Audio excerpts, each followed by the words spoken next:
Some say ignorance is bliss. If you prefer that ignorant bliss, then now's the time to turn the TV off, because you'll have no excuse left by the end of this to not take your rightful place as a warrior protecting and preparing the next generation.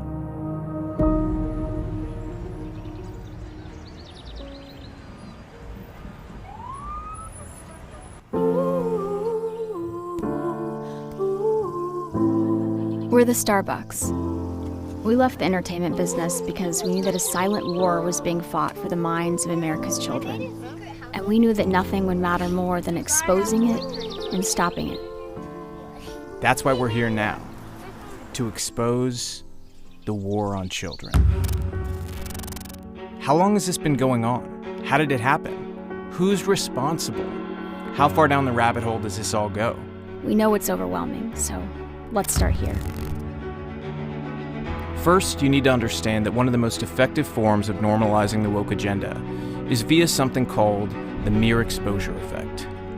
The mere exposure effect is a psychological phenomenon by which people tend to develop a preference for things or people that are more familiar to them than others.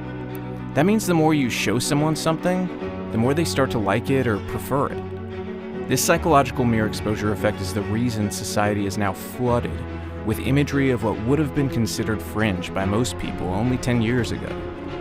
I was a director in Hollywood for some of the biggest stars, so I speak from experience when I tell you that the mere exposure effect is how the media creates the reality we live in. Simply exposing the public to fringe concepts makes us normalize things that have never been considered normal before.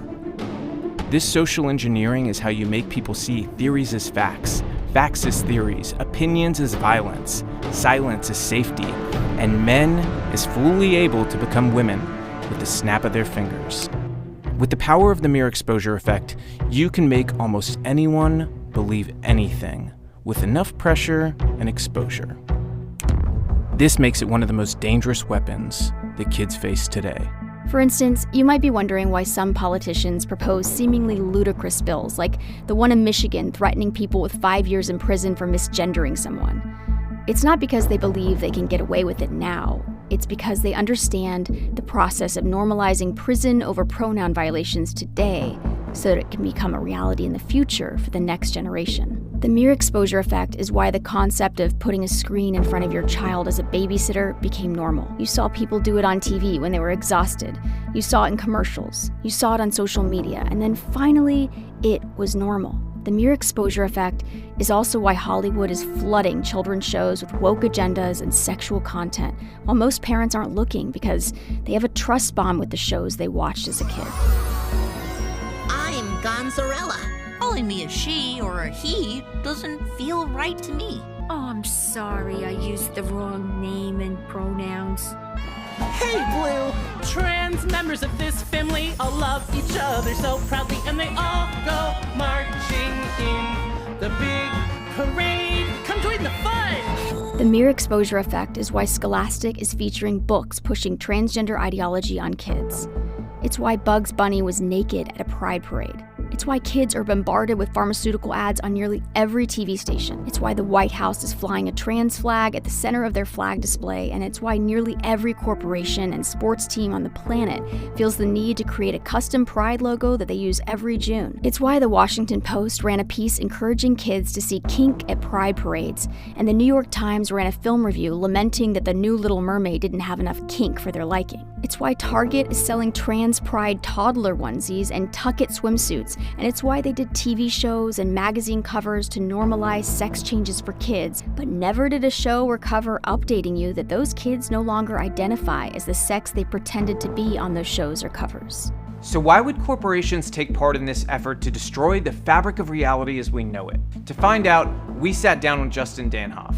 He's a Wall Street expert who's made it his mission to answer this question. So how did wokeness take over corporate America? It was a tripart takeover. It was bottom up, it was top down, and it was outside in. Top down, if you look at the banking industry, if you look at the past political affiliations of the board members, it's over 80% leaning to the left as opposed to the right. So there's no longer a balance at the top. What do I mean when I say bottom up? The same thing that's happening on college campus, we're now seeing on the corporate campuses, where conservatives, they keep their mouth shut. The woke employees, they feel very empowered because they now know the C-suite and the board agree with their woke positions. And then there's the outside in. When you talk about companies like BlackRock, State Street, and Vanguard, you know, they're probably your largest shareholder, and they're demanding you take certain actions. What is ESG and how is it used to push woke ideology? It is social change by changing business behavior, by changing culture. So I, for example, went to the shareholder meetings of Amazon, Facebook, and Google. At all three of those meetings, they announced that they were adopting affirmative action policies for their board in reaction to shareholder proposals. Jesse Jackson was at 2 of those 3 meetings applauding. Why are shareholder proposals important? That's one reason. But they also move the cultural needle. Fast forward 3 years. That's when Goldman Sachs announced that they were no longer going to finance any company's IPO unless they had at least 2 diverse board seats in the terms of affirmative action. That's when NASDAQ put a rule in place where they said they are going to delist you from the exchange if you don't have 2 diverse board spots. 1 for a woman, 1 for an underrepresented minority. Why is it that our kids today are faced with pride flags everywhere they go, no matter what, at every company? Now, to keep your perfect score on the Corporate Equality Index, you have to have 3 events each year that promote the LGBTQ+ community. So, you know, you've got your Super Bowl ads that have gotten crazy. There's one. You get your, flag up on all of your, social media and your website during Pride Month. You better find a 3rd really quick before the year runs out, or you're going to lose your perfect score. What happens if a company steps out of line and they don't do those 3 things? They are tarred and feathered and shamed. As a consumer, as a mom, it feels like corporate America has given us all a giant middle finger. Are they banking on us going back to those same buying behaviors after these Balenciaga and Target boycotts are over? Yeah, they frankly are. Talking with Justin got us thinking. How well do we know where our money is going when we shop at Target or get our insurance from State Farm? We looked and found that Target has given over $2 million to GLSEN, an organization that promotes schools secretly transitioning children and undermining parents, while State Farm went the extra mile after their donation to GLSEN by partnering with an organization called Gender Cool. The program that they supported gave LGBTQ+ books to kids as young as 5 years old to introduce concepts about gender identity and transitioning to them. These companies aren't alone, though. A quick look at GLSEN's website displayed sponsorships from Hollister, Disney, PetSmart, Gucci, YouTube, New Balance, Hulu, Amazon, Calvin Klein, Nickelodeon, Walmart, and many more. GLSEN also supports pornographic books in schools and opposes the removal of them. GLSEN is only one of the nonprofits using funds donated by corporate America to fundamentally change the reality we live in. These are other groups that many corporations are giving money to without your knowledge. Even Walmart has funded drag shows and gender ideology for kids. Every once in a while, powerful people pull back the curtain to expose the plan. This video is one of those times. In Davos a couple of years ago, Vice President Biden met privately with those of us working behind the scenes, and he sat down with us and looked us in the eye, and he said, "You companies can do what we government cannot and will never do. You have to change the world on this issue. We are committed to change the world for LGBTI inclusion around the world." How many companies have signed on to that now? 270. Our goal is to get many, many more, and then to work around the world. We're bigger than a lot of countries, so tremendous power. After talking to Justin, we still had questions. So we sat down with a former top executive at one of the largest ad agencies in the world, Deutsch. So I was Chief Creative Officer at Deutsch. I was there for 8 years, and before that I was 12 years at TBWA Chiat, which is the other probably biggest agency on the West Coast. What does diversity, equity, inclusion look like at a major ad agency? Diversity is conformity, equity is unfairness, and inclusion means exclusion. Every ad is about advancing wokeness of some kind. We used to sit around and say, what does our agency stand for? What does this brand stand for? We're not asking that question anymore. We stand for diversity, equity, and inclusion, which is wokeism, just packaged up for corporations. Are they intentionally sexualizing our children and stealing their innocence? I think they're trying to introduce the radical gender theory, radical gender ideology to your child. They're using commercials and merchandise and what they're selling to get your kid to believe that. That is how advertising works. Over time, it's building equity, brand equity in your mind. Fortune 500 companies and Fortune 100 companies have decided that they're going to indoctrinate your children with radical gender ideology, and that's 100% what they're going to do, and they don't even question it, and you should just expect that. It just seems like there's no moral, construct at all, or end to this. No boundaries to message sexuality to kids, to the gender ideology. If we don't speak up, it's over real fast from here. I don't think it's going to take long now. So as long as they can protect their own kids from this insanity, they're perfectly okay with pushing it on unsuspecting children whose parents maybe aren't present. I think that's right. I think they feel at this point the incentives are greater to do that. What do you think parents out there should do to prevent this from hurting their kids? Basically, the thing I would tell parents is there's an all-out assault for the brains of your children, and it's coming through every form of media you can imagine. And if you don't know that, you're naive. And it's going to transform your child's mind, and it won't take long, unless you guard their mind. So what can you take away from this? Look at the examples set this year by conservative boycotts of Bud Light and Target. Those companies have lost over $40 billion since the start of those boycotts. Use your money as a weapon to fight back in the war on children. Go the extra mile to buy from companies or small businesses who aren't pushing woke agendas. This is key to reclaiming America, and it's a far smaller price to pay than our ancestors had to pay. Know what your kids are doing online and protect them from the harmful content before they see it. Talk to your kids about how advertisers and major corporations are using the mere exposure effect to change their values and beliefs. There's power in knowing, and often you'll see that they resent being manipulated like this by powerful entities. Knowledge is power, and a generation that seeks truth is a generation that can save America. Every parent needs to realize that what you've seen so far is only one part of the mere exposure effect that's been driving what can only be described as a far-left cultural revolution that's meant to destroy our country. But that's only part of the story. For the revolution to be successful, kids are the attack point. If this is a war on children, then what are the weapons being used? One of the most destructive weapons is social media. It's a weapon that communist dictators like Mao or Fidel Castro would have blushed over. With it, these powerful forces have the ability to censor what they don't want you to know and amplify what they want you to believe, while normalizing that social media alone will have the power to transform a generation.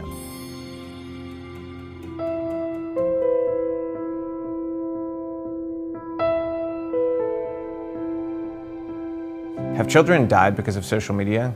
Absolutely. Have they been trafficked off of social media? 100%. Have they been sexually exploited off of social media? Ongoing, yes. How did social media influence your transition?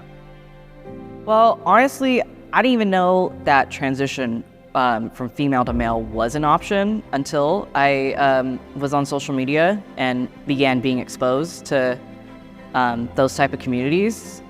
And it just really appealed to me as a scared, traumatized, girl going through puberty, precocious puberty, and I just clung to that idea. What platform was the first platform you saw it on? Instagram, but I think a lot of content trickled over from Tumblr and it was reposted there.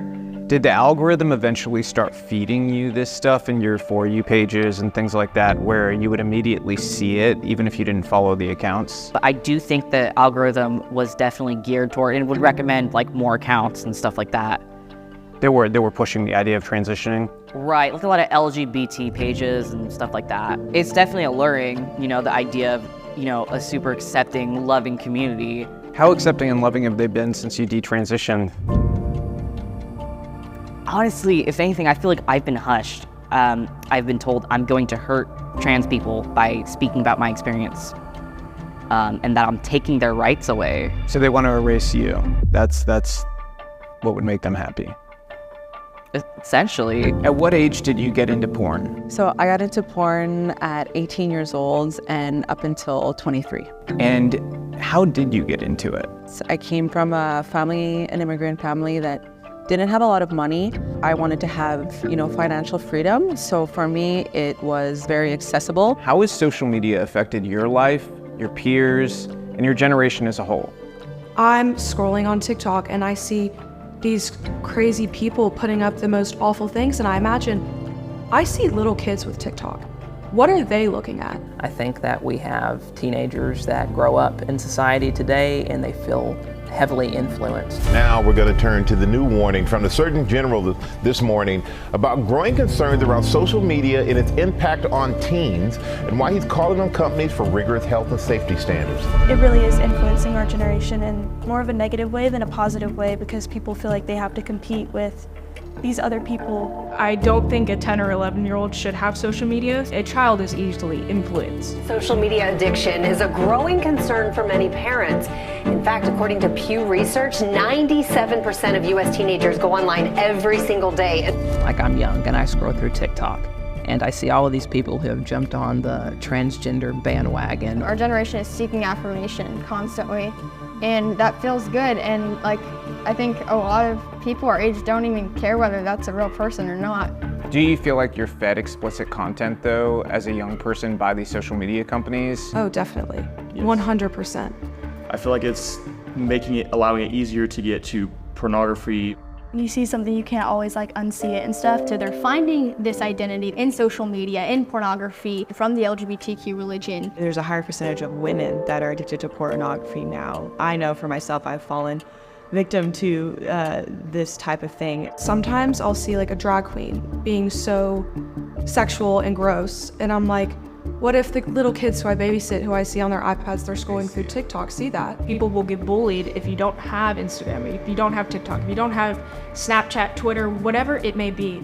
How's it affecting your friends? Like, what have you seen from them in terms of even changing behavior? I saw the kids who I grew up with turn into these transgenders, and I would have to call them Z, Zem, Zer, or I got in trouble. But I've seen a steady, year by year, change in their patterns and their belief systems. A friend of mine who clicked on the site kept looking and ended up starting addiction to pornography. Kai Raychuk, the founder of Libs of TikTok, who for a very long time was anonymous. Nobody knew who you were. Let's talk about how you got here. It started during COVID time. There were all these TikTok videos going very viral on Twitter, and it was mainly just COVID themed. I saw a whole nother side to TikTok that went beyond the vaccine songs and the dancing nurses, and that was the LGBTQ activism on there. TikTok specifically is designed to target young people. That's who their audience is. When you got on TikTok, you downloaded it. How quickly were you serviced those videos on, trans content? Right away, almost immediately. It's the first thing that pops up. They feed you content about pronouns and about transgenderism and drag shows and all that kind of stuff. How do you see this when you watch these videos? Like, what is at the root of it? Attention and mental illness. And what is being done by our government? I don't see anything being done. Having young kids on social media is really, really dangerous. Does something need to be done, whether it's finding a way to segment and remove porn so that kids aren't exposed to it? Definitely. I think porn should definitely be restricted to 18+. I don't think kids should be able to access porn. Do you think that it's irresponsible or even unethical or wrong that social media companies invite children at age 12 and up to come onto their platforms knowing that there's pornography all over the platform and even predators that have access to kids? Absolutely. I feel like it is the responsibility of all these social media platforms to put an age limit. Again, if it would be me, it would be 18 years old. After that, we were curious. Would young people today give social media to their kids? So would you give your children social media? Absolutely not. Not at all. No. Absolutely not. Absolutely not. Definitely not when they're younger. I don't think under 18. I would not give it to any child under the age of 16. I would not allow my children to have social media. I would not let my kids have social media as well. I think that social media is not good for kids. Looking at this whole landscape from social media, the Chinese influence when it comes to TikTok and AI, do you feel like this is a war on children? I know it's a war on children. And not just from a malicious foreign adversary, but from adults in this country who are visiting very corrupt values on children, sexualizing them, and doing so in some ways for profit. I think we can all see that evidence of our eyes and our ears. Especially so on social media. Especially on social media. And maybe becoming a mom awakened me to this danger, and sort of the scales fell from my own eyes. But like they said, you know, we're coming for your kids. Yeah. And they are. And they have.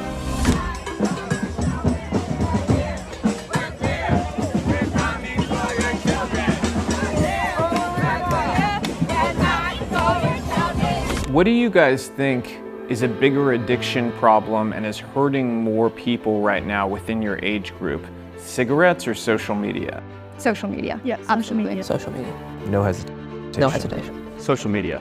Social media. Social media. I think that China's laughing at us. I think that Russia's laughing at us. And I think that you can't have a strong country if you have confused citizens. The honesty from these young people hit us hard. They seem to know that their generation's addicted, and that social media is hurting their generation more than anything else. Their instinct already is to protect their young. But what are they protecting them from? Remember this. No matter what the powerful entities across the world try to tell you, what the media industrial complex tries to tell you, you are your child's greatest teacher.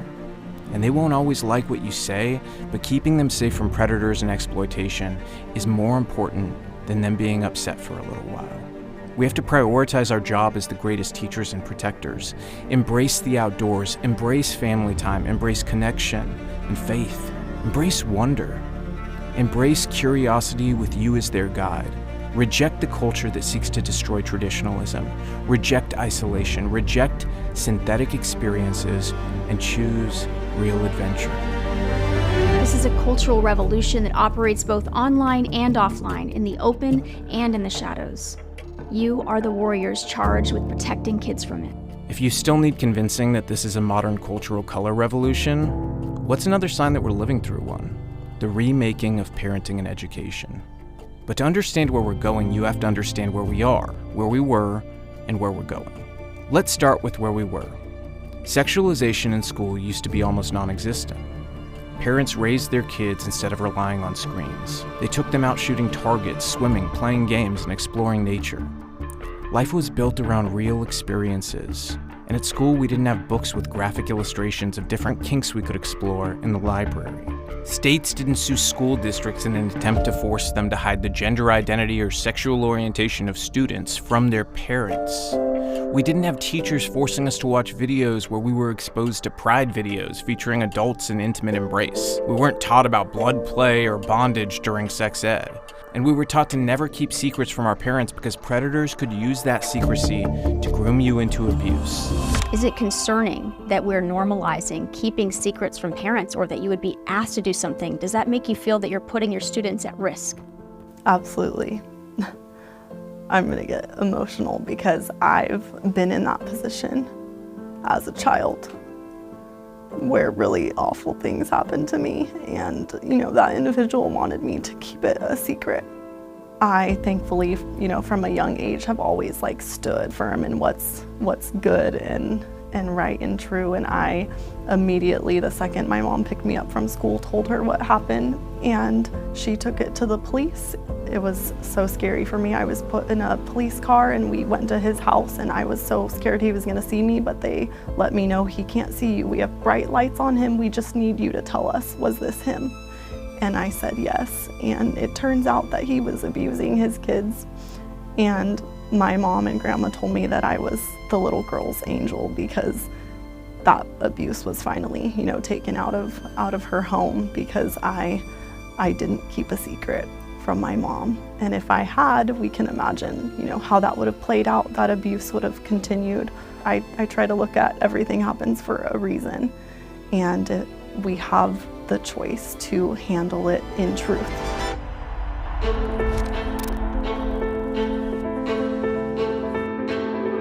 Comprehensive Sexual Education, or CSE, is the name of the sex ed most kids are getting today in public schools. But where does CSE originate? a woman named Mary Calderon who believed that children are born sexual beings and that kids of all ages needed to learn about sex. Like CSE is this like very broad umbrella kind of education and term to what? To smuggle or sneak in all of the priorities of progressivism. So, you know, gender spectrums, transgenderism, abortion. So where does sex ed come from? Where does the kooky obsession with pushing porn on kids? We might go back to Alfred Kinsey, who in the late 1930s and early 1940s starts to parrot this belief about the sexuality of children. But the first director of the World Health Organization was named G. Brock Chisholm. And in 1945, G. Brock Chisholm goes to DC and gives 3 lectures on sex ed. And he says, quote, "We have to eradicate the concept of right and wrong." Well, one of the senior chief administrators at the World Health Organization at the time was named Frank Calderon, was going around the country bringing the Las Vegas burlesque and putting on sexual titillating public performances for people in the 1940s. Frank Calderon was married to Mary Calderon, who left Planned Parenthood as Planned Parenthood's medical director in 1964 to found the Sexuality Information Education Council of the United States, SIECUS, which today is the major primary group at the helm of creating, promulgating, and raising up the next generation of teachers to integrate comprehensive sexuality education into America's public schools. Founding members of SIECUS had said that, that children were sexual from birth and that we had to affirm the strong sexuality of the newborn. The seed money to found SIECUS came from Hugh Hefner and Penthouse. The history behind this is far darker than most Americans understand. Mary's dead now, but her work is very much alive in SIECUS, and it's influencing sex education in America more than anything else. SIECUS advocates now for sex change surgeries. SIECUS also partnered with a group called B-Vibe that sells bondage accessories and bondage teddy bears that kids might be drawn to. What about the books in school? Readers are leaders, right? If you've engaged in the subject of books online, then there's a good chance you've seen comments like these.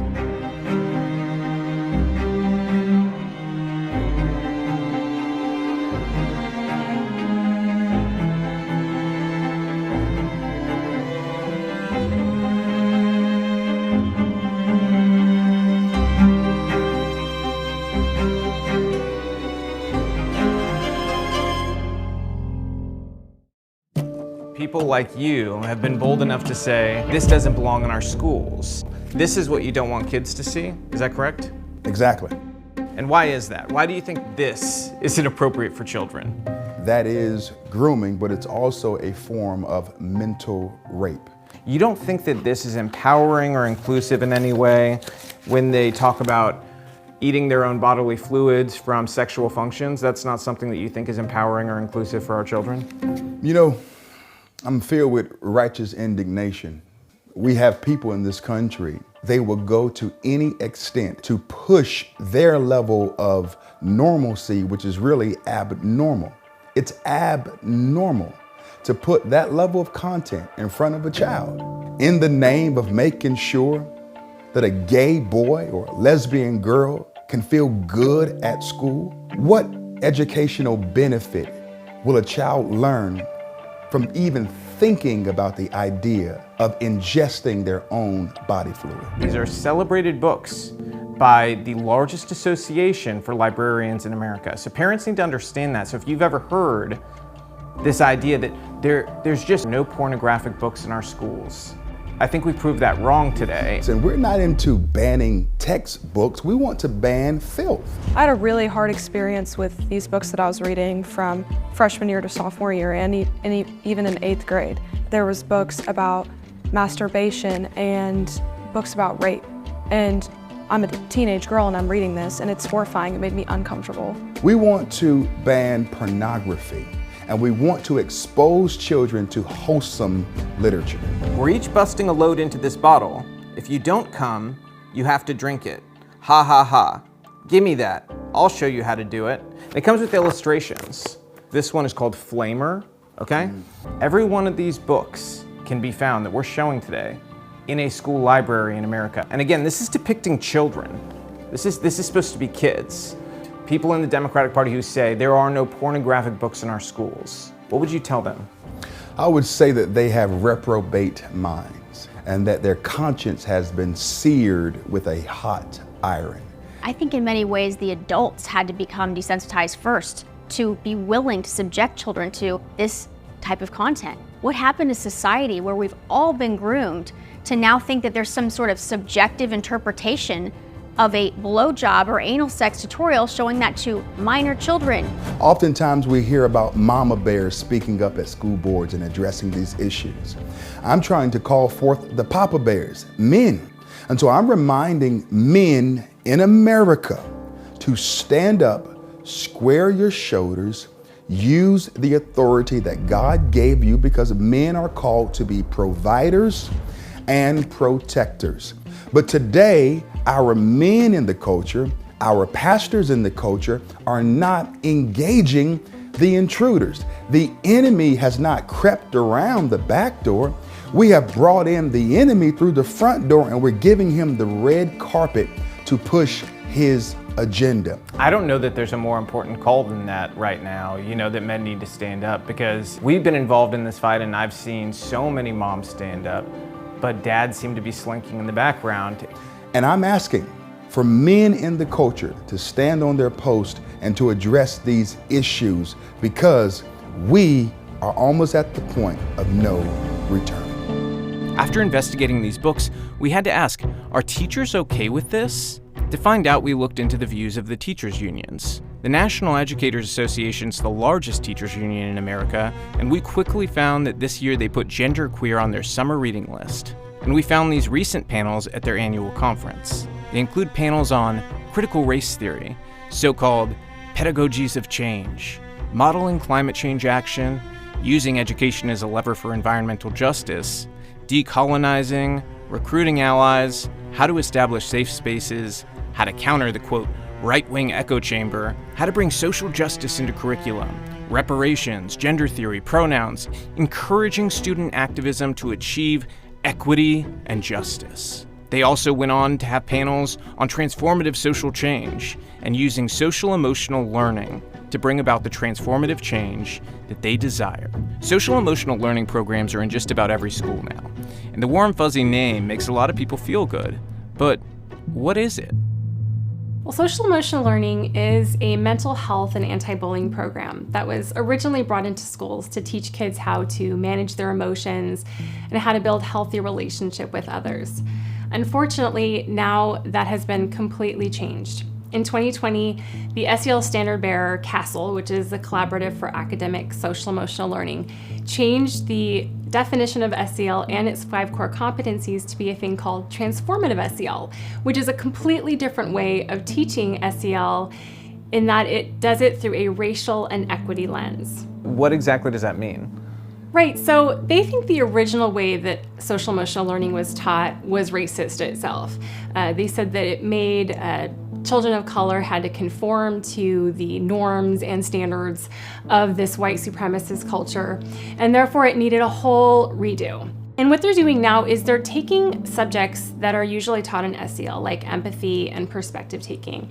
And they're saying that in order to be empathetic, you have to understand that the whole systems of America, all the institutions, have been set up to purposely oppress people of color and other oppressed groups. They're saying now that you have to understand that in order to be empathetic, you have to show compassion, means you have to do something. So that means you have to become a social justice activist for these racial and gender causes, and then work to tear down the systems of America to make them more equitable for those oppressed groups. Social emotional learning has been the biggest weapon in this war on kids. They spend millions pushing SEL into schools, which is supposed to, in theory, make children more socially aware and able to have more positive interpersonal skill sets and connections. Yet we're seeing a lot more violence in classrooms. Where's the disconnect there? Why is this happening? Well, you said that they were supposed to be more socially aware and more connected. In that sense, this is true. They're socially aware of things like microaggressions, like reparations. So they're more socially aware. They're more socially aware that people can have infinite genders. They're more socially aware. They are more connected. They're more connected to men going to women's bathroom. They're more connected to them. We're seeing objective reality play out where there is more violence and teachers' hands are behind their back to stop it because of these restorative justice practices. So when the restorative justice came in, it basically said, depending on your skin color, you can't be punished this way because it would be not culturally responsive. So now if the child gets picked on to get bullied, they have to sit with the other child and understand why they acted out. The danger to that is that once it leaves public school, you see it now in a lot of cities like San Francisco where they don't arrest anyone for like shoplifting. And we're seeing, victims of horrific sex crimes have to sit face to face across from their abuser and negotiate, what that restoration process looks like. All these virtues are being taught through either the lens of a critical race theorist or a transgender cult recruiter. And then when they get older, they don't follow laws because they've been taught in schools that what they do is not their fault. And it's the same reason when a child sees a man or girl sees a man in the bathroom locker room, they have to go through that struggle session. They have to get counseling to understand better, be more socially connected, be more socially aware. And so that's the danger of social emotional learning, to understand language contamination, understand to ask the question through whose lens is this being taught through. And if I tell you something and I tell you this is from a mass murderer, you're going to take that advice very differently than if I told you, oh, it's from a trusted mentor. At this point, you might be thinking that this sounds closer to communism than the school you remember going to. And while not all teachers are communists, consider this. In Colorado, the teachers union representing 40,000 teachers voted this year to disavow capitalism entirely.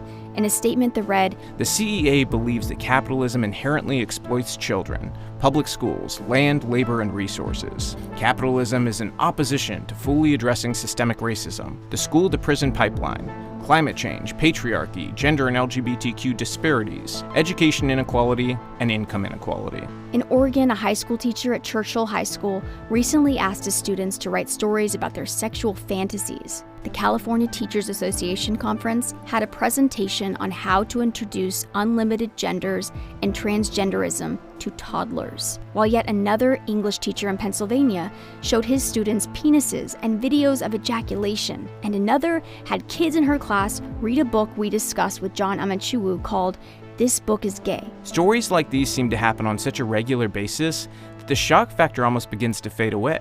And all of this is happening as Democrats and the Biden administration create hundreds of millions in funding for something called, quote, community schools. Those are schools that provide healthcare in addition to the regular curriculum. Like social emotional learning, that might sound nice at first glance, but it really means that your child can receive sexually oriented care or counseling that you aren't told about. And then we have teachers going on national TV to say that parents don't have rights once they send their kids to public school. But allowing movies such as this assist teachers in opening a door for conversations that have no place in our classrooms. That just shows me that she's ignorant and has not come and volunteered at all. Because these conversations, these doors, they're open. These students have one-to-one devices. The amount of things that they're able to pull up that we have to shut down, these conversations, these doors that she's talking about, that's telling me I'm stripping her rights as a parent, those rights are gone when your child's in the public school system. Activist teachers like this used to pretend that CRT didn't exist in schools, but now they're the first to tell you how important DEI and CRT are in education. This is why when we're talking about, let's say, critical race theory in school, people go, they're not teaching critical race theory. It's actually much worse. When a child walks into a K through 12 today, they're not learning about critical race theory, they're learning how to behave and act and think and make decisions like a critical race theorist. And that means that America is oppressive, America is racist, your skin color determines your success, and so on and so forth. That's why we should call them state schools. These are government-run schools. Yes. These are not public schools. Right. They're run by the government, who is ruled by an authoritarian left-wing party. That's right. And so that's why when you walk into a public school today, it's a discipleship. It's not even a academic brainwashing. It's an emotional brainwashing. So it's truly a discipleship. And that's why these kids, they behave like missionaries because they're trained like one. And so whatever their social contagion they want the child to regurgitate, that's their mission. And so anything, whether it be climate changeism, whether it be gun control, abortion, anything, whether you have one opinion on this or not, they're teaching children in schools only one way.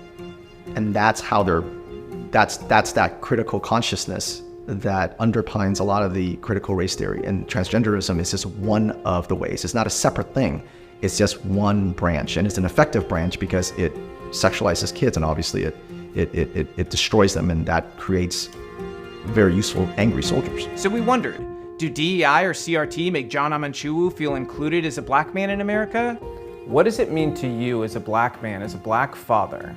Do you feel protected or included by knowing that there's a DEI officer at every school? No, I don't. It doesn't benefit blacks through DEI. In North Carolina, in particular, when you consider Wake County, we've had a DEI office since 2013, and they have spent nearly $8.7 million on that office.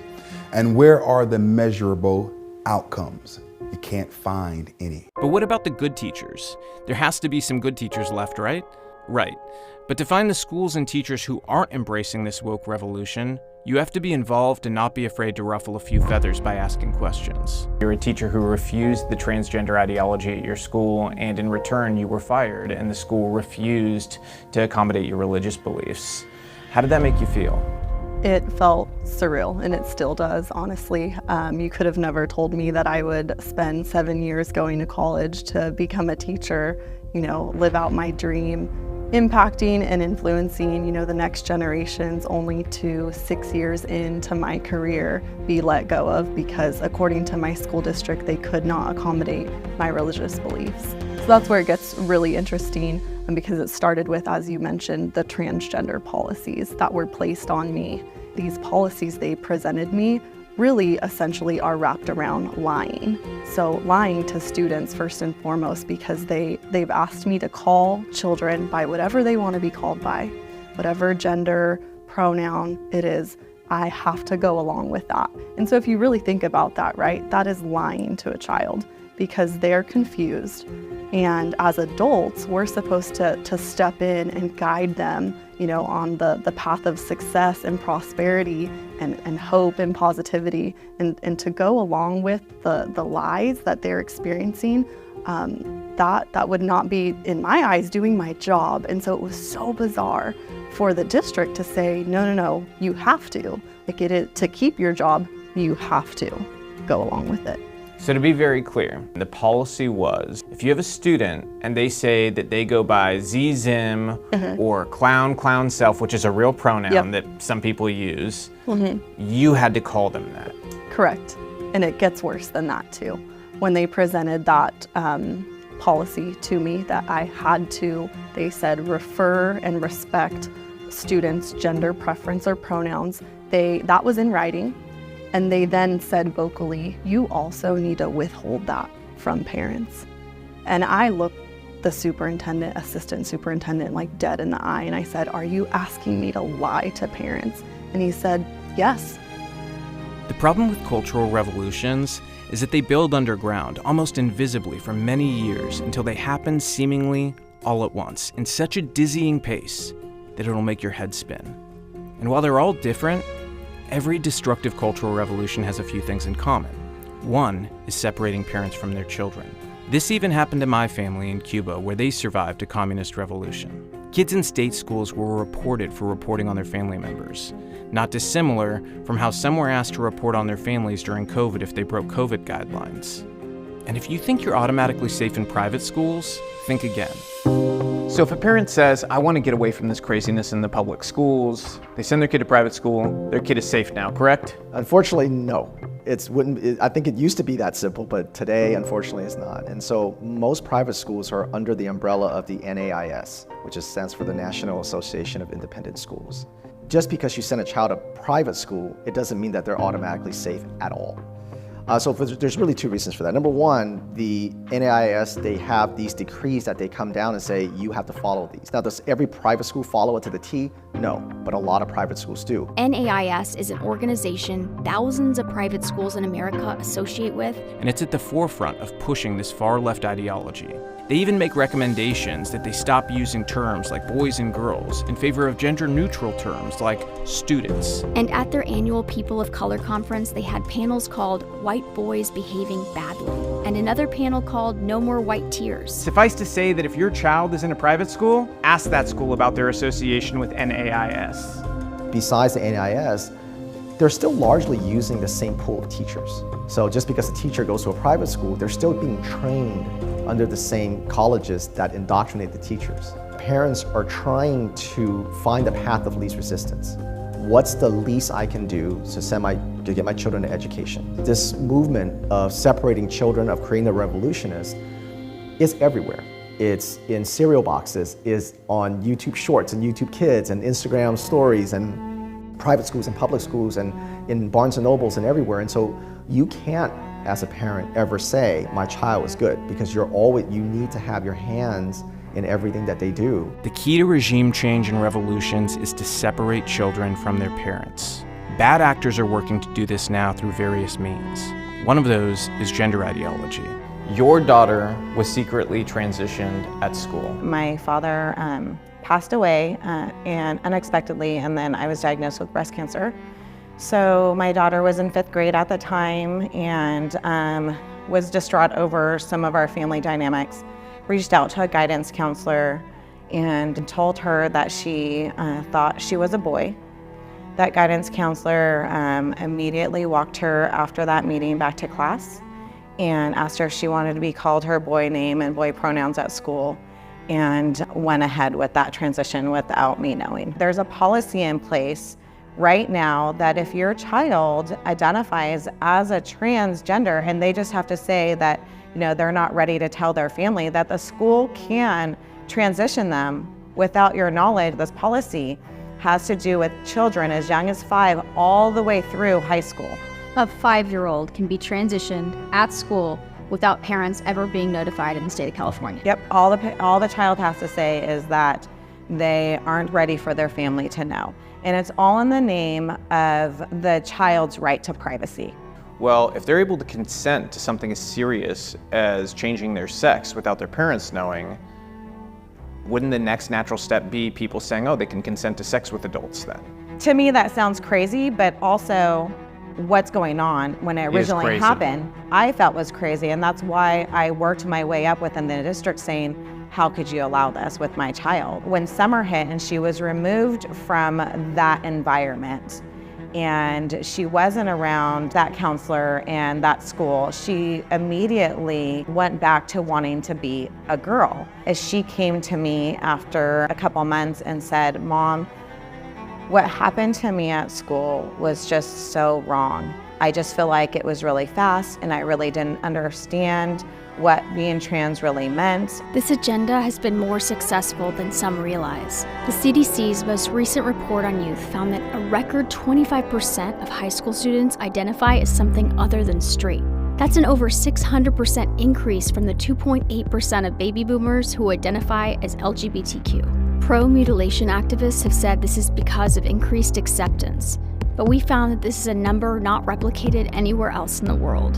Something else is happening. And that something else is a social contagion. A social contagion is the spread of emotions or behaviors from one individual to another, sometimes without awareness. Social contagion processes become problematic when they lead to spades of self-injurious behaviors.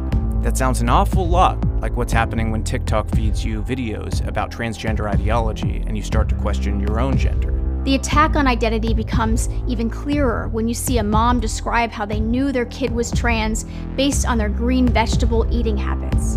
The pattern of everything that he had experienced as a child, including eating green vegetables because that boosts testosterone, were just methods of his body trying to become who he was meant to be.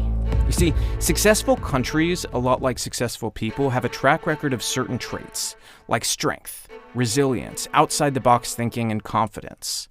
One key ingredient of confidence is identity, knowing who you are. If you want to shake the confidence of a person or a country, you must create an identity crisis. It might seem to many like this ideology with pronouns as crazy as clown and clown self sprang up overnight, but in reality the groundwork was laid many years before by John Money and Alfred Kinsey. Money tried his theories first on twin boys, who he experimented on. One brother was mutilated and raised as a girl, but he never felt like one. Despite pretending this was a success, both brothers ended up committing suicide. At this point, I doubt it'll shock you to find out that Hugh Hefner and Playboy were key parts of Kinsey's plan to sexualize our country. If Kinsey is the bridge and his science is the bridge to the law, to change the laws, well then Hugh Hefner was the bridge from Kinsey to culture. Alfred Kinsey actually met Hugh Hefner when he was in college.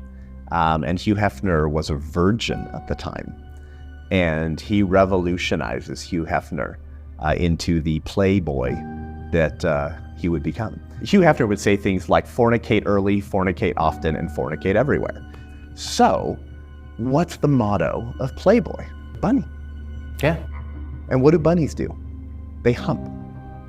And what is Hugh Hefner's bunny wearing? A bow tie. Every photo of Alfred Kinsey, he is wearing a tweed suit and a bow tie. And by the way, Kinsey built his public appearance with this lie that he was a happily married man, a heterosexual, and faithful to his wife. His biographer would later admit that Kinsey was a sadomasochist, homosexual, sexual deviant pedophile. When we begin to understand the history behind this agenda, which wasn't just to disciple children through the public school system, it was to actually change laws all around America that were passed with the explicit intention of protecting children, family, and marriages. The goal was to actually work through the American Law Institute and other revolutionary groups to bring in this new social science. How then are we going to get this kind of curriculum into the schools? Well, we have to pass laws. But they had to get this new social science into curriculum. But then we got to get the state boards of education to accept it, right? So you know what they did?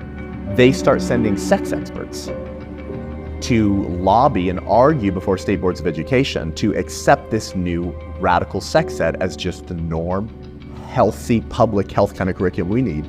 Penthouse footed the bill to send the sex experts to lobby before state boards of education to allow for this kind of comprehensive sexuality education. Yes, Penthouse and Playboy, of course. Some of Sikas's early pamphlets in 1964 and 1965 never used the term person or child or human. They always used the term sexual being to refer to human beings because that's how they see us. One of the early board members of Sikas was named Wardell Pomeroy.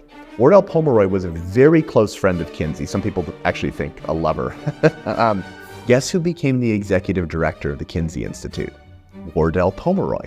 In 1980, in an article called Attacking the Last Taboo, Wardell Pomeroy was described as part of the pro-incest lobby. And in this interview with Time magazine, he says, incest between children and adults can sometimes be beneficial, and it need not be a sign of mental illness. That was said by the executive director of the Kinsey Institute and one of the first board members. The primary problem with Kinsey was that his entire social science and science on sex was based off of lies. So his book, published in 1948, was called Sexuality and the Human Male. Then in 1958, he publishes Sexuality and the Human Female, which is the same year that Playboy is launched by Hugh Hefner. And he claims that most American men, about 90% of American men, are not faithful to their wives. Most of them have homosexual tendencies and engage in homosexual sex. You read his numbers and his predictions in his books, and you're like, where does this come from? Well, what he had done is he had gone into the prisons and he had interviewed rapists and pedophiles serving life sentences, guys. And so he went into the prisons and he actually interviewed pedophiles. And so he asked them about their sexual experiences with children, guys. That's what he does. And so Table 34, this is the kind of the infamous table in his book, Sexuality in the Human Male. It documents the rape of children as young as about 18 months old and as old as about 10 or 11. With how many orgasms the children had over a 24-hour period, timed with a stopwatch. And Kinsey believed that even if these children were writhing, screaming, and moaning in pain, that was just proof that they were taking pleasure from this sexual act being done on them. Is there an agenda to normalize pedophilic behavior? And so when you look at Kinsey, when you look at his obsession with incest and with the sexuality of children, it's hard to not believe that the agenda was not to normalize eventually any form of sexual behavior. Queer theory is also why you might see activists using terms woman with a Y or woman with an X. Those aren't typos, those are to remove the word men from women. Another sliver of reality they seek to destroy. Couple the vile beliefs of John Money, Alfred Kinsey, and queer theory with TikTok and our social contagion of identity confusion among youth is what you get. In some pockets of the country, this social contagion is even clearer, like California's Davis Joint Unified School District, where students self-identify as transgender 4.3 times the national average. Would you guys say that people who are identifying as all these things are being treated better? Well, they're getting affirmed by culture, and culture is the big elephant in the room because it's like everything is affected by culture. And so if culture affirms it, that means you're universally accepted. What happens is they come from these environments that they don't feel valued, they don't feel loved. So what happens is they get this admiration from people around them, and these people around them encourage them to continue doing what they do, and then they get too deep and they value the affection and the attention that they get because they so want it, but they have never gotten it before. Absolutely, that's why they gave Mr. Thomas, William Thomas, the trophy rather than Riley Gaines. Yeah, that's one of the best examples you could use.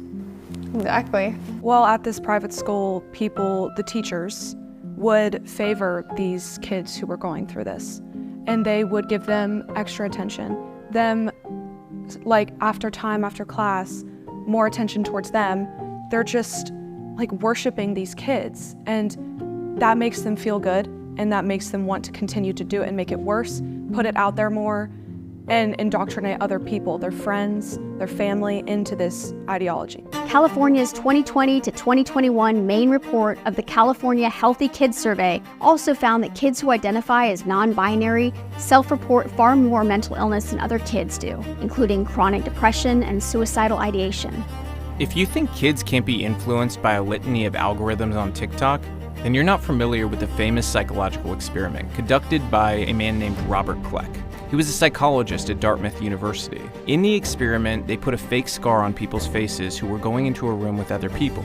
But right before they went in to mingle with the crowd, the makeup artist made what the subject thought was a touch-up to make the scar more visible. But in reality, they removed it before they entered the room. At the end, they were asked if they were discriminated against over their scar. Nearly all of them reported that they were discriminated against. They were confident that their scar was being stared at or that people made rude comments. They felt that way after only one impression, seeing the scar on their face via a small pocket mirror. Now imagine how sure a teen feels about their identity confusion if they're fed a steady stream of videos on the TikTok algorithm about transitioning. At least the social contagions when we were kids didn't hurt you long term. Maybe you had a weird haircut, a piercing, or a very unique style, but you outgrew it. You can't outgrow a double mastectomy though. If you watch the news, you've probably heard politicians and pundits saying things like this. Transgender children are not having surgeries. That's really important to say. In his tweet, he talked about stopping surgeries for people under 18, which is not a thing. That is not a thing that happens. There is misinformation presented that somehow that we're doing surgery on minors or even children, and that simply is not true. So Layla Jane, how old were you when they gave you a double mastectomy? It was a month after my 13th birthday. How long was the process before that with the doctors to prepare you for this? I initially started seeing doctors for my gender dysphoria when I was 12. So it was within that time frame, within a year. What age were you when they put you on puberty blockers? I was 12 years old. 12 years old, doctors gave you a drug called Lupron. This drug has been used to chemically castrate sex offenders, pedophiles in prison, but they prescribed it to you to stop your hormones. Is that correct? Correct. At 12 years old. Do you believe that you were given informed consent about the risks of puberty blockers? I don't think so. I think, you know, it was spoken of very lightly. You know, I mean, they really did say it. It's just a pause. There were some slight concerns about my bone development, but, you know, they just told me to take some vitamin D. That's it. That's the only thing they were concerned about while giving you a chemical castration drug that they give to pedophiles that isn't actually designed or made to stop your puberty. It's not even approved for that. They're just playing, you know, doctor. They're doing science experiments on little kids. You know, at that age, we're still very much a kid, right?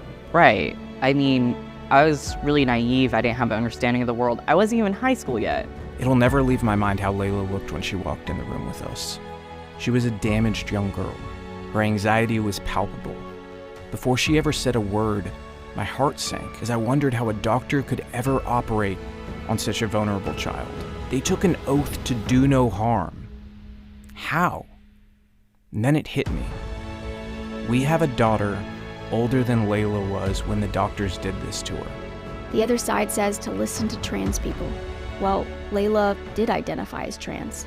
And when you were experiencing the gender dysphoric feelings, was there any inquiry as to what that root cause might be? Or was there just, you know, seemingly this shift laser focused on the gender transition? Definitely. There was definitely a shift. And they really kind of ignored my comorbid mental health issues like anxiety and whatnot. I remember one of my doctors said that if I transition, my anxiety and my mental health would get better. Did the doctors warn you at all about potential side effects from a double mastectomy, like seriously warn you about the long-term consequences of a dangerous surgery like that? Really, the main thing was they told me, and this is what the words they used, they told me I wouldn't be able to chest feed. I might have some slight cosmetic, they called it dog ears, is like the term. I think it's like when the scars sag. But that's really all they warned me about. Like, when I was in the healing phase, the first year or so, the nerves kept reconnecting over my scar tissue, and it was just excruciating. And were any of those regressive gender stereotypes used as a, you know, factor of, oh, you might like this color or this clothing, so therefore you should, you know, transition? I was a bit tomboyish as a kid. Like, I used to love Hot Wheels, and I used to follow my dad around the garage and stuff like that. I wasn't big on dolls, and I definitely was like, you know what, makes sense. I kind of latched onto that as more proof that I was trans. Can you speak a little bit to your experience and how that pressure affected your body image, your self-perception, and your idea of what it means to be a woman? Yeah, I mean, around the time I fell into all this, like, now it's like in to be like curvy and whatnot, but back then it was the thigh gap, and I didn't have that build, and it, yeah. Were there some, you know, like body issues as far as like eating disorders or anything that played a role that maybe then turned into that more gender dysphoric symptomology? Yeah, definitely. I definitely had some issues with, you know, my relationship with food and my body and whatnot that just went completely unresolved. And they got really bad after I had top surgery, and I need something else, I guess, for my brain to focus all the negative energy on myself. Is there a difference between somebody who's anorexic or bulimic going to a doctor and requesting liposuction, and a child going to a doctor and requesting to have their healthy body parts chopped off? You know, lately I'm having a harder time seeing the difference, especially if they would have gave me liposuction, I would have done it. That's very important you said that. Admitting that you would have gotten liposuction if they would have allowed it, that tells us that you couldn't have possibly consented to anything else. Do you feel like you had informed consent? No, I mean, even the way they watered down their wording and just called it top surgery instead of a double mastectomy. you know, and there's just a lot of information that I didn't know about, like my own anatomy. Because mind you, I was so young, I hadn't taken a sex ed class. I hadn't even seen like diagrams. I think the biggest thing that they left out that I still deal with sometimes is the nerve damage on my scars and my chest. You know, they told me I might lose sensation, but I was expecting numbness. I wasn't expecting like the electrifying jolts and just itchy sensation that I can't scratch. What were some of the effects of testosterone in your female body? Increased permanent body hair. My voice is deepened. I don't know if you can see it under the lighting, but I have a slight Adam's apple. Is it your hope that those things will go away? Well, I've just kind of accepted that some of these things I have to live with. You know, this Adam's apple is always going to be here unless I get it shaved down surgically. You know, I have increased bodily hair and a little bit of facial hair that continues to grow. I was under the impression that would stop if I stopped taking testosterone, and it didn't. That's another thing they didn't inform you about. Correct. Who paid for all of these medical interventions? Was it insurance? Were there private groups? Or it was covered by Kaiser. Everything? Yeah. Now, does Kaiser cover your aftercare now that you've detransitioned? No, not really. Layla's case is heartbreaking, not only because of what she was put through, but because she's not an anomaly. She's a drop of rain in a storm that's coming. A Reddit group called DTrans has grown to nearly 50,000 members this year. Some critics say, I thought you believed in parental rights. But parental rights don't allow you to abuse your child by giving them a sex change any more than it allows you to legally turn them into a heroin addict. In the US, one study found that 70% of pediatric patients are diagnosed with autism, ADHD, or some other mental health problem prior to being diagnosed with gender dysphoria. Kids are not the only people being abused in this scheme. Parents in the oath to do no harm are being abused as well. When I heard a pediatric doctor from Stanford using the phrase, daughter with a penis during a TED Talk, I knew we had entered dangerous new territory. Right when Avery was handed to her mom sensed a special bond, a mother's intuition that Avery was different. And her parents, as soon as Avery was a preschooler, knew that as a daughter with a penis, they needed to advocate for her rights. The trust bond where kids believe doctors and do as they say is a no-brainer when you consider the Milgram experiments from the 1960s. In the 60s, a social psychologist named Stanley Milgram conducted several studies at Yale on obedience and authority. Milgram wanted to know why people do evil things. In his book, Obedience to Authority, Stanley mused that most evil acts are committed by normal people who blindly obey authority. Basically, he believed that most people would stray from basic morality if someone in authority told them to. And he was right. In the experiments, Stanley had an authority figure tell unknowing participants to deliver electric shocks of increasing intensity to what they believed to be a real patient, and deliver the shocks all the way up to max intensity even when the fake patient begged them to stop, asked for mercy, and even when they told them that they had a heart condition. So when a doctor tells a confused child that they are in fact born in the wrong body by immediately affirming gender dysphoria, they are in effect the supervisor telling the child to turn the electric shocks all the way up. What are some of the more egregious programs that our taxpayer dollars are funding that harm children? I think it's mainly through the schools. You know, my concern is really about kids who aren't ready to make this decision. You know, people say, oh, you're a libertarian, what are you getting involved with this, the bedroom and all that? And I was like, you know, I don't care what adults do in the bedroom, but I do care, you know, if they have to tell my children about it, why are they involved with, this has to be something they need to tell the children in elementary school, they've got to tell them at the library, they've got to tell them in all these public venues. You know, 10 years ago, do you think anybody, I don't remember any conservatives complaining about a drag show for adults. You know, there are adult places that you can go around town, bars have ages. We've always had sort of this idea of adults can make decisions, and we may not approve of other people's decisions, but for the most part, we're like, live and let live, leave people alone. But with kids, there is an obligation. I mean, for example, if a child is being abused at home, even by the parents, physically or otherwise, the state has an obligation to go in and rescue that child. I think it's the same here, but it's the opposite. The government's funding the schools, and then the schools are saying, oh, we're not going to tell the parents. We're going to change the kids' clothes, call them by another name, encourage counselors. I mean, ultimately, we're going to talk about, are they going to give, the counselors going to give them medication there at school without their parents' permission? I mean, I think we're leading towards an absurd and horrific time, and there already are these cases, you know, parents taking their kids to California. You know, your 13-year-old's going to have irreversible surgery and the father doesn't want it, and they're calling the father somehow a hater, and the father has no rights over the child now. I mean, this is leading to a time in which there's going to be war between families, war in our culture. You know, this is a bad time, and I never thought we'd get there in our lifetime, that this is where we've come.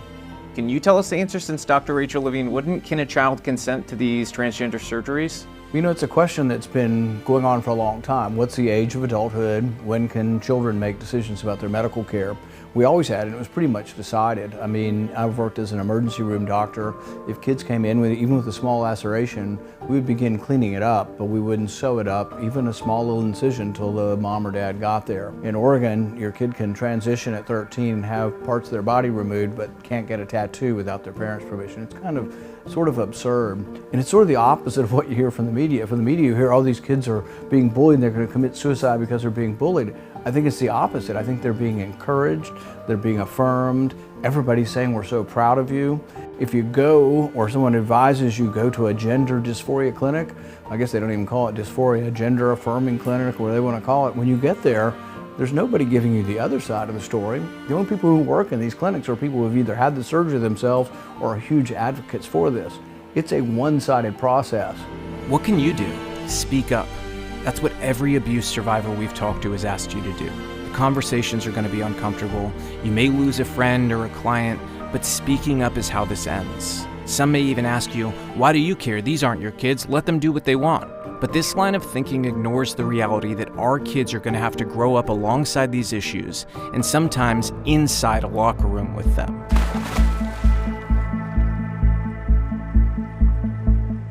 We were forced to swim against biological male Leah Thomas, who is formerly Will Thomas, who swam 3 years on the men's team at University of Pennsylvania. Of course, then transitioning to the women's category his senior year, to where he dominated the women. First of all, we weren't forewarned we would be sharing a locker room. We had no idea. We're in this locker room, I'm changing, I had my back turned, silent. I turn around, a 6'4", 22-year-old man disrobing, fully intact with an exposing male genitalia.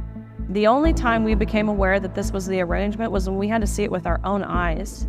So any man would have had full access to that bathroom, any coach, any parent, any pervert who wanted to would have had full reins to be in there, and bare minimum, we weren't even told about this.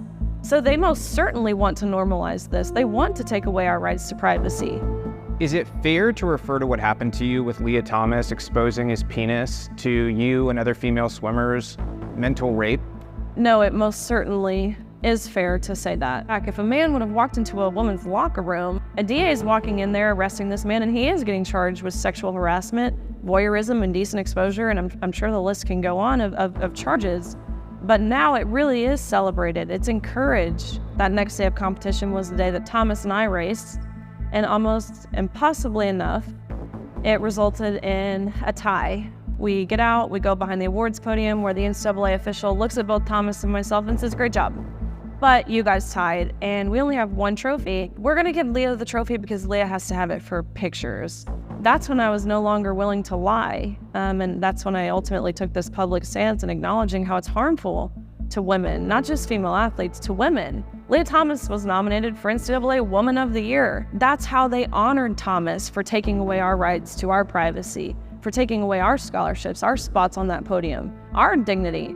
This award was devalued to me. It was meaningless. I didn't want this award. They're encouraging men to go into women's locker rooms and for others to be complicit in the process. Average people like us, we look at what happened and we go, Riley won. You know, no normal person is going, Leah won. I think what's really worse is the situation happening in the locker room, because this is sexual assault, and instead of treating it like sexual assault, we've got a group of people in our country who are running a large majority of our country who are actually more likely to charge someone like you with a hate crime for saying something about it than they are to go after the man who's exposing themselves.